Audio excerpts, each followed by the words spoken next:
Mic check. Mic check. Hello, and welcome to another episode of The Archives. I'm Jamie talking to Leo. And I'm Leo listening to Jamie. This week, we are going to be discussing an event that was actually recommended to us by somebody on Threads. We are going to be talking about the Harrying of the North. You ever heard of it? I have no idea what this is, no. It was a scorched-earth campaign that was one of the defining episodes of the Norman Conquest. So we're going to be in 11th century England. Okay. So to start this story, I have to give a slight background to the circumstances and the key players in this event. In 911, a Viking chief named Rollo was given land in northern France as a part of a peace treaty. The Northmen settled in this area and it became known as Normandy, and they assimilated with French culture and language. Kind of see the play on words there, the Norman Vikings. Yeah, Northmen, yeah. Early January of 1066, Edward the Confessor, King of England, died and his brother-in-law Harold took the throne. In Normandy, however, William, Duke of Normandy, or as we more commonly know him today, William the Conqueror, was claiming right to the throne, saying that Edward had promised him the throne years earlier. So this was just word of mouth. We had a gentleman's agreement.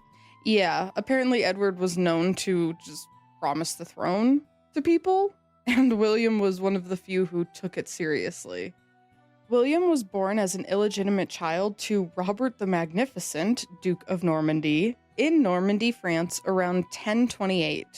He was made the Duke of Normandy in 1035 at just around 7 or 8 years old. Just a baby duke. Little dookie. Yeah. William was extremely influential in changing the political, administrative, and social aspects of the British Isles. So at this moment, baby Duke is going to grow up to become very important Duke. Wanting the British throne, he officially began his invasion, or as we know it today, the Norman Conquest, in 1066. Now, up north in England, King Harold, the current King of England, was engaged in an exhausting and bloody battle. Harold's brother Tostig had teamed up with the King of Norway, Harald Hardrada, and was invading from the north. So, current king is battling King of Norway and his own brother up in the northern part of the British Isles. About a month into this battle, though, both Tostig and Harald Hardrada were killed. But King Harold in England is still... He is alive. Kicking. Yes, he is alive, but because of this battle up north, his army is depleted and exhausted. And unfortunately for him, down south, William just arrived on the British Isles. King Harold arrived with about 7,000 men, but many of them were not fully armed or even trained. He was just picking people up on the way down south to meet William. Join the army. Yeah, that's kind of exactly how it was, or how it appears that it was. Jump on the ship, we're going. William had landed with somewhere between 4,000 to 7,000 men, with both cavalry and infantry. So, there might have been less men, but they were... Actual soldiers? They were actual soldiers, and they were fine. They hadn't just engaged in a super long battle, so they came refreshed and ready to fight. The two parties met near Hastings, and the most famous battle of this conquest took place there. I had heard about the Battle of Hastings, but I honestly didn't know too much about it. So the fact that I'd heard about this battle from 1066 goes to show that it was pretty influential in the course of history. Yes, I've heard the name of the battle. I know nothing about it. This was actually pretty interesting. So this battle started around 9 a.m. and ended sometime around dusk. In terms of battles, pretty quick battle, but estimates put the casualties at around 4,000 Englishmen and 2,000 Normans. So in the matter of just a few hours in the day, about 6,000 men died. Pretty freaking brutal, in my opinion. Yeah, that's definitely brutal. I mean, back in the days when two forces met on a field and just ran into each other for 10, 12 hours. That is actually exactly what happened. Early in the battle, it seemed that the Saxons, so the English, had the upper hand. At the time, they were using like two-handed axes, and that was their weapon of choice. And the Norman armor was not equipped to combat something so big and heavy as a melee weapon like that. So at first, the Englishmen were just slicing through this Norman armor, and it seemed like, honestly, they were going to take this battle, and William was just going to have to go home or die. Harold's original plan was to just hold the shield line and exhaust or kill the Normans as they were coming. They set up like a wall. A wall, exactly. And so they were just trying to hold that wall and let the Normans either die or just tire themselves out. Yeah, come up here, we'll slice through your armor, it's cool. Mm-hmm. The battle ended, however, when Harold, King of England, took a stray arrow to the eye. And that obviously killed him. After this, the English did try and put up a fight for a little bit longer, but, you lose your king. Morale is lost. Morale is completely gone. Who are we fighting for now? Exactly. So after just a little bit longer, the English forces just kind of broke up and dispersed. We lost our king. We're going to call it a night. This allowed William an almost undisputed path to the crown. Making his way from Hastings up to London, he encountered a few kind of blockades and small battles trying to stop him. But on Christmas Day of 1066, he was officially crowned the King of England anyway. King Willie. Yeah, King Willie. Now, while William held the official title of king, he did not have the love and support of the people. Over the next few years, internal strife and opposition were all over the land, and people tried to resist this new Norman invasion, this new Norman rule.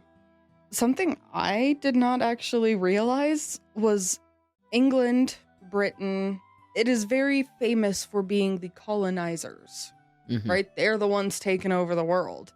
I guess I had just somehow missed this, where they were actually invaded. And the Norman rule held. France took over England for a very long time and completely upended English society. I never realized, I guess that's kind of silly, but I'd never realized that the invaders were at one point invaded. I mean, yeah, I didn't think of the British Empire as ever being overthrown. I've always thought of them as the ones overthrowing. Exactly. It's kind of like, all these big empires throughout history. They run and they reign and they take over until somebody takes them out. Mm-hmm. The Ottoman Empire, the Mongolians, Byzantine, Rome. Yeah. They conquer and conquer and conquer, and then they get so big and then they start getting taken out. Yeah. Slowly chipped away at. And then they disappear. Yeah. So it's kind of cool that England got taken out for a minute. Mm-hmm. And didn't disappear. Yeah, it actually came back fucking bigger than ever. They were the biggest empire in the world in terms of owned land. It is crazy. They said never again. Yeah. But that's the fun thing about history. You're never going to know it all. Too much to learn. All right. Now back to the story. In the aftermath of his crowning, the country was covered in rebellions. A lot of people did not like the idea of a Frenchman coming up here and taking over our country. And I don't blame them. But in South England, along the Welsh border, the West Country, and even parts of the North, there were rebellions rising all over the land.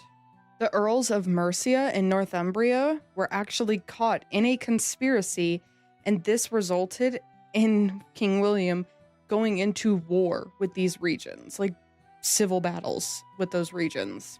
Because of this, castles were built in Warwick, Cambridge, Lincoln, York, and even other cities, the northernmost of these castles being put in York. Now, when you're looking at England on a map, York is about halfway up the country and is about 200 miles or 320 kilometers from London, north of that. So not terribly far today, but back then it'd probably be a pretty good trek. Mm-hmm. Thanks to the construction of these castles, resistances were far less frequent and far less successful. William was able to set up different armies almost in these castles to squash the rebellions when they started in those areas, rather than him having to go up and down every time or sending an army up and down every time. I actually read that before the Norman invasion, English architecture was a lot more wood, and the Normans brought with them the construction of stones and rocks, using them in their architecture. So these castles that were built were among the first stone architecture in England. That's pretty cool. I was looking up his castles, and quite a few of them that were built during his reign in England are still standing today. If not the whole building, then a good chunk of the foundation and the structure are there in ruin. Crazy to me that something built in 1060, 1070 is still standing today. Fascinating little architecture tidbit. No, that's cool. Now, back to William. While the Midlands were more quelled thanks to these castles, up north, no one and nothing was stopping them from planning their revolutions. William tried to establish control of this area by appointing English natives to govern them, but one was assassinated and the other defected to the rebels. So the Englishmen didn't work out. After this, he tried to send up one of his own men with an army to kind of force their submission, but William's man and army were ambushed and killed on the way up. This is believed to be quite a big reason as to why we have this harrying. Now, a harrying is persistent harassment or the constant attack on people. Summer of 1069 brought even more problems for William. Northumbrian coalitions began to march on him, and in August, a Danish invasion began. Civil unrest. Yep. Attacking the castle, the main castle of William. And we've also got Danish on the way. Yep. And according to some sources, the Denmark army consisted of 240 to 300 ships of men. Big fucking invasion coming from the Danes. The fun part about this was Denmark and Northumbria decided to team up and both march on William together. I felt like that was probably going to happen. Yeah. So he's got a big problem coming from that area. At the same time, Chester, which is a large area on the Welsh border, teamed up with the Welsh and began their own little revolt. And further southwest, Devon and Cornwall were also beginning to get an army together to begin a rebellion. So at this point, William is being surrounded in upheaval and battles and cries of rebellion. He's getting it from all angles right now. William personally attended to the West Country and the Welsh marches, while deputies were assigned to put out the other fires down south and around the other regions. All of them were taken care of but the north. In December, William returned to find that the rebels had destroyed his castles and then retreated. Now William was faced with a two-pronged plan of attack. He had to deal with the Northumbrian side and with the Denmark side. He first went to the Danish armies, and to try and dissuade them from coming back and attacking again, he offered them a bucket load of money and said he would allow them to plunder the coast if they would not come back and help the Northumbrian army. Yeah, just take out my coastal towns and get out of here, please. I mean, hey, Vikings. That might work. And it did. Okay. The Danes said that they would not come back and help Northumbria. In my head right now, I'm just thinking of Vikings going back to their home, and the stories are just like, yeah, this king was so scared of us, he paid us to not fight them, and then said, you can pillage our land, and then go home. Just don't fight us. That happened all the time. Crazy. I'm pretty sure France did that to them too, paid them off. The Vikings, I mean. Yeah. They were a master of their craft. Will you just leave? Yeah, sure. Money. Give us your trinkets. Yeah, give me money, give me the ability to plunder, and we'll be gone by spring. And that was their agreement. They just had to be gone by spring, and they were like, yeah, fuck it. Sounds good. We have a few months left to plunder and get rich? Hell yeah. With the Denmark problem taken care of, next he had to deal with his permanent northerners. So what solution did he come up with for them? That's right. Destroy them, kill them, ruin their land so that way they can't live anymore. Woo! Now, whether or not this was an act of revenge for his killed armies, which I kind of speculated on earlier, or if this was a strategic move to ensure that no more uprisings could be held there, who's to say? All that is for sure is that William systematically destroyed the land, resources, and people of the North. William spread his army out over more than 100 miles and then dispatched raiding parties. Villages were razed, people killed, crops and animals destroyed, and even the food storages were completely demolished. Was that supposed to be villages were razed or raid? Razed, as in R-A-Z-E-D. What's that mean? It's like another word for like destroy. I thought villages being raised meant they made more villages. Mm-mm. Like they were being raised up from the ground. No. I've never seen that R-A-Z. Okay. So William was going buck wild on the countryside. Mm-hmm. He was going full scorched earth to ensure that any current or future ideas of rebellion were completely squashed. Can't fight against the king if you have no food, no energy, no buildings, no life, no morale. Yeah, destroy hope. Destroy their lives, yeah? Now they need you. Mm-hmm. Yeah, exactly. A 12th century writer actually wrote that the people had to resort to eating horses, cats, dogs, and even each other. I would have survived just fine back then. Horses, dogs, cats, and each other? Mm-hmm. 30 days into any apocalyptic event, and I'm there. 30 days. That's all I need. 30 minutes and find me out in the backyard eating dirt. 30 days with no food. I'm eating anything. No. Except for dirt. Dirt for me. Chef's kiss. Dirt. Even another author who was commissioned by King William himself to write a book called Deeds of the Norman Dukes wrote that the king had, quote, massacred almost the whole population from the very young to the old and gray, end quote. The balls on that guy. Could you imagine being commissioned by the king and then being like, yeah, this king sucks? He massacred. He was fucking people up. Now, while many people were murdered by William's armies themselves, many more died from exhaustion or starvation. William had it completely inflicted a famine upon the same people he had wanted to rule over. Hey, if you don't, people in power, if you don't listen, I'm going to make you listen. Mm-hmm.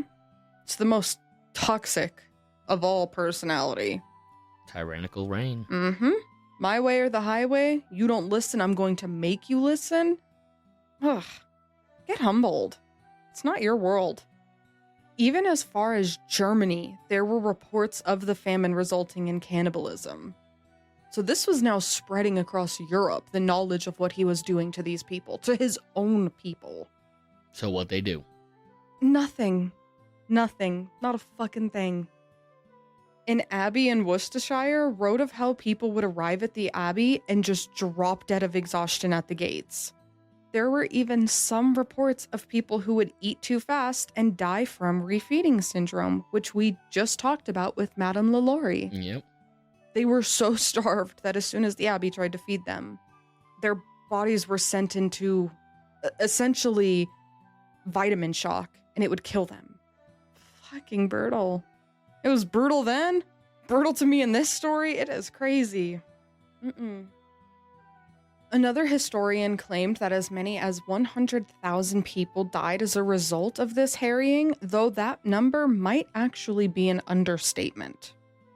There's a book called the Domesday Book, which gives a first-hand look at land owning and resources of the late 11th century. This was written in about 1086, so pretty close to the end of the millennia there. And almost 20 years after the harrying, around 80% of the land in Yorkshire was still listed as waste. Wow. Like, holy fuck, he really did numbers up there. Yep, he put in the worst kind of work. I also read that from the Domesday Book, it was determined that Yorkshire had lost around 80,000 oxen and 150,000 people.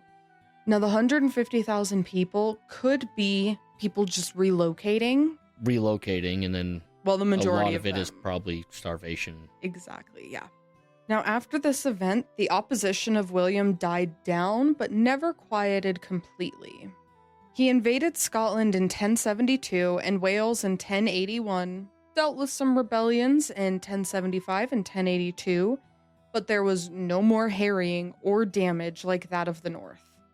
In fact, during the last 15 years of his life, William spent more time in Normandy than he did in England. There was even a period of about 5 to 7 years where he just didn't go to England at all. Yeah, let it run itself, I guess. But, I mean, I guess he made his statement, right? Don't rebel against me or I'll fuck your shit up. Yeah, I will destroy you and your land for the next 20 years. Try it again. Yeah. Try it again while I'm in power. People probably talked behind closed doors, but didn't do shit about it to his face.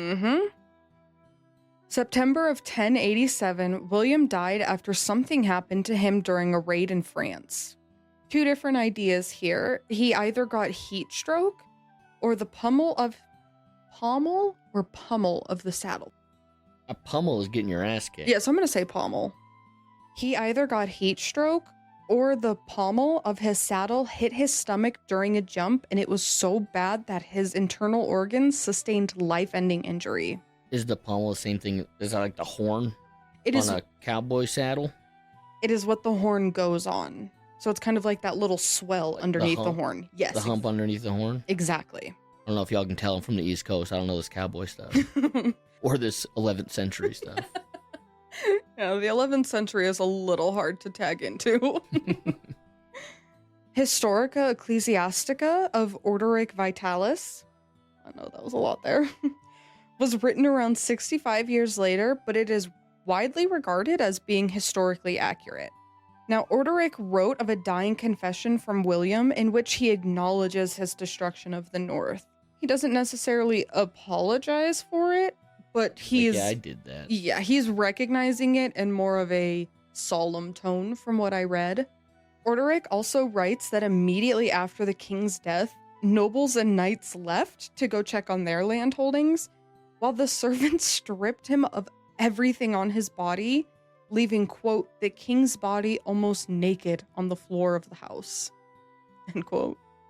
Not a lot of love lost. You live a life ruled by fear and taking things from people. Can't be shocked when people take things from you. When they're not scared of you, what do you think they're gonna do? Yeah. Take back. And they certainly did. Left the poor man naked on the floor. Well, poor man. Yeah. Left the man. Left the tyrant. Left the tyrant naked on the floor, exactly. I don't know. There's all sorts of perspectives throughout history. Like, I could almost see him, when you said he was talking kind of solemnly at the end there about his deeds in England. I could see him going, oh, I did many a horrible things, but all in the name of the throne. Yeah. Heavy is the burden, you know? Yeah, Stuff like that. Heavy is the head that wears the crown. Yes. Yeah, justifications for everything, but can't deny he did some fucked up shit. Did all that just to then return to France, too, which is crazy to me. That's what all my life has been gearing up for, honestly. I've been trying to take over Colorado out here, and I'm going to move back to the East Coast. Just let it run itself. Very smart. Yeah. Profit. No one's tried that yet, that I know of. Back to this tyrant. William's actual funeral was a fucking disaster. He was to be buried in the Church of Saint Stephen, or Etienne. I saw 2 different names for it. Maybe there's a French, maybe there's an English. Anyway, he was to be buried in a monastery at this church that William actually had built as penance for marrying a distant cousin against the wishes of the Pope. So get buried in your own shame monastery. Some of the religious penance things were just too funny back in the day. Oh, yeah. You can't marry your cousin. Well, I'm going to do it anyway. Then I must pay penance. Build a cathedral. Yes. Build this beautiful monastery. Now I can fuck my cousin. Yeah. Granted, distant cousin. The church will forgive you. With enough money, the church will forgive anything. She said it. Ooh. Now, at his funeral, a fire broke out, so a lot of people had to run to go put this fire out. Problem number 1. Problem number 2, a man interrupted the funeral, demanding compensation for William to be buried on this land, because the man claimed that William had taken the land from his father, from the man's father. So they had to pay off this random dude in the middle of the funeral to allow William to be buried there. Did that happen before or after the fire? Do we know? After. I was going to say, because if they didn't pay me, I would have set a fire. But he got paid. Oh, wait, maybe. Maybe. I think we can take some historical liberties here. And we're going to say that the man set the fire. No. Oh, all right. You do all this research, and then you just throw it out the window at the first moment you can riff with me. It's fun. I like that idea. All right. Third problem was the stone coffin that was built for William was actually too small. So, sorry, I'm not laughing. It's not funny. It is funny. What did they do to get his big body into this little coffin? When they tried to shove William's body into this coffin, They broke his arm. quote, his swollen bowels burst and an intolerable stench assailed the nostril of the bystanders and the whole crowd. End quote. He expecto Janus. Yeah, he exploded. He blew up. I mean, we know what happens to the human body after death. Gases. Bloat. Mm-hmm. And they tried to twist him, bend him, whatever they tried to do, and he fucking exploded. His butt exploded. His, bowels burst. Ugh. It's like punching a tube of toothpaste. Yeah, they punched his toothpaste right out of him. Mm-hmm.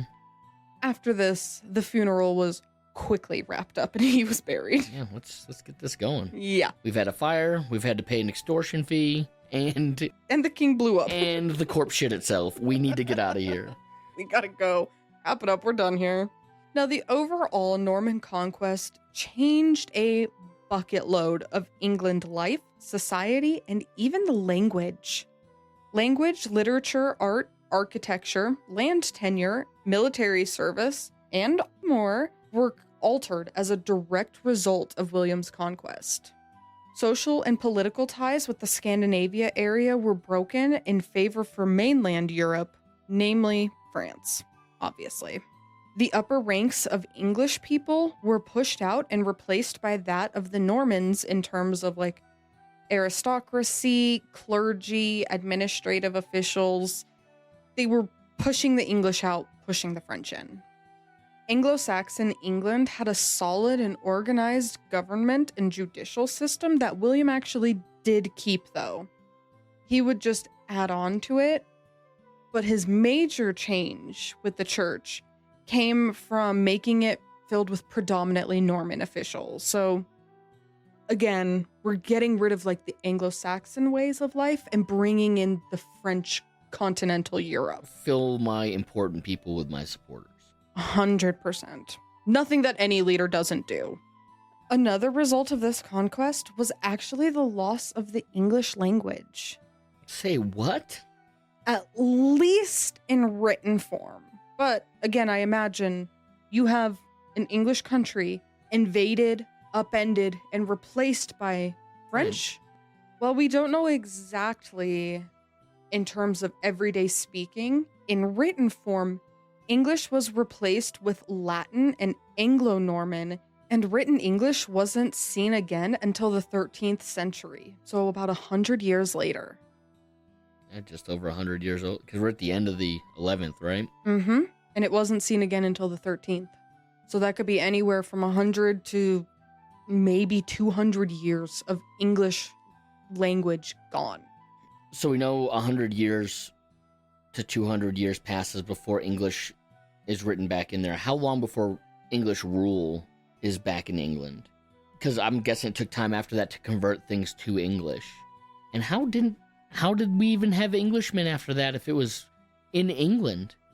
Their motherland was stripped of English and then they came back with English? How did this happen? English kings with direct Norman ties or blood only ruled England for about 100 years or so, a little bit less. Now, in terms of when an Englishman was put back onto the English throne, the House of Plantagenet was the next to rule. The first king of that was Henry II, and he was half French, half English. That's the first king that we have that has English blood back in him. Yes, after the Normans. And that was about 90 years after William. And then sometime within the next 10 to 100 years, we have English back in England. Exactly. Yes. William fucked some shit up. Yeah. He came in, fucked it all up, went back to France, and then just called it a day and exploded. Shitty in life, shitty in death. Mm-hmm. That is my story of the harrying of the North, though. I hope you guys learned something new today. I like that story. It's fun. Yeah, something different. And we've talked about England a lot in terms of what they're doing in other countries, but fun to get a little actual English history, and very fun to me that this was actually recommended to us. So, you guys, if you got some recommendations, please do send them our way. As always, you guys can follow us on our socials or drop us an email. I'll put links to all of those down in the description of the episode. And the easiest way to support the show is to leave us a rating or a comment on the episode. And with that, we will see you guys next week for another episode. Thank you. Goodbye. See you guys. When was an English king put back on the throat? The first. throat. I did say throat.